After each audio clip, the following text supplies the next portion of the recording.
அன்பிற்குரிய பத்திரிகை நண்பர்களே, இந்த TN 2026க்கு விதையாக இருக்கின்ற தம்பி ராமையா அவர்களே, விழுதாக இருக்கின்ற உமாபதி தம்பி ராமையா அவர்களே,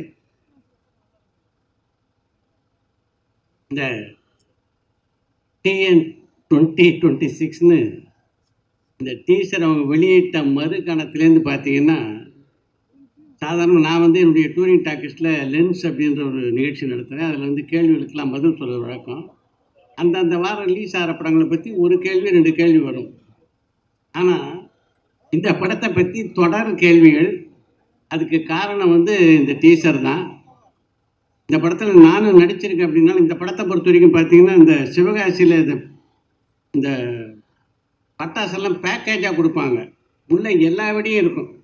கன்னி வெடி இருக்கும், சரவெடி இருக்கும், லக்ஷ்மி வெடி இருக்கும், அணுகுண்டு வெடி இருக்கும், 10,000 வாலா இருக்கும். இப்படி பல வெடிகள் இருக்கும்.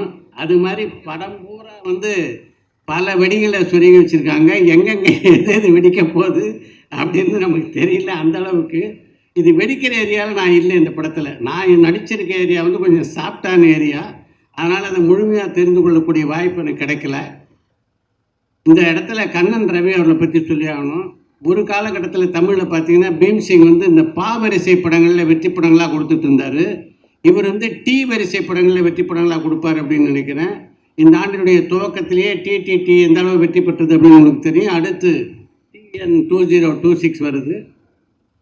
இந்த படத்தினுடைய முழு கதையும் எனக்கு தம்பி ராமையார் சொல்லலை. அங்கங்கே கொஞ்சம் கொஞ்சம் சீன்ஸ் மட்டும்தான் சொன்னார். ஆனால் இந்த நட்டி கதாபாத்திரத்தை பற்றி ஓரளவுக்கு சொன்னார். அவர் சதுரங்கப்பேட்டையில் என்ன மாதிரியான ஒரு நடிப்பை தந்தார் அப்படின்னு உங்களுக்கு நல்லா தெரியும். இந்த படத்துக்கு சதுரங்கப்பேட்டை ட்ரெய்லர் தான். இதுதான் ஃபுல் பிக்சரு. சதுரங்கப்பேட்டையில் அவர் இதுக்கு ஒரு ரிஹர்சல் தான் பார்த்தான்னு நினைக்கிறேன். இதில் தான் ஃபுல்லாக தன்னுடைய திறமையை வெளிப்படுத்தியிருக்காரு. இந்த மேடை அமைப்பை பார்க்கும்போதே நம்ம இவர் சொன்னார்ல, ஜாவா சுந்தரேசன் சொன்ன மாதிரி, இது எப்படிப்பட்ட ஒரு படம் அப்படின்றத ஒரு ஐடென்டிஃபை பண்ணுற மாதிரி மிக அழகாக இந்த மேடையை அமைச்சிருக்காங்க. மிக குறுகிய காலத்தில் இந்த படத்தை மிக திறம்பட இயக்கியிருக்காரு உமாபதி ராமையா. இந்த படத்துக்கு உங்களுடைய பேராதரவை தந்து எப்படி டிடிடி படத்தை ஒரு மிகப்பெரிய வெற்றி படமாக ஆக்கினீங்களோ, அது மாதிரி இந்த படத்தையும் வெற்றி படமாக ஆக்க வேண்டிய பங்கு உங்களுக்கு இருக்குது என்பதை மட்டும் சொல்லிக்கொண்டு விடைபெறுகிறேன். நன்றி.